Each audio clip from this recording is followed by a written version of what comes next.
పూజించడం పూజారి వంతు వరమివ్వడం అన్నది దేవత ఇష్టం.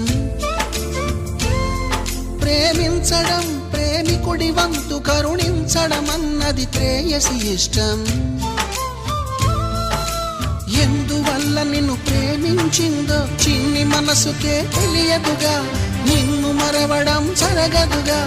ఎందువల్ల నువ్వు కాదన్నావో ఎదురు ప్రశ్నలే వేయనుగా, ఎదురు చూపులే ఆపనుగా.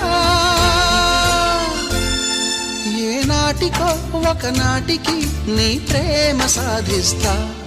నిన్ను చూడాలని ఉన్నా, నిన్ను చూడాలని ఉన్నా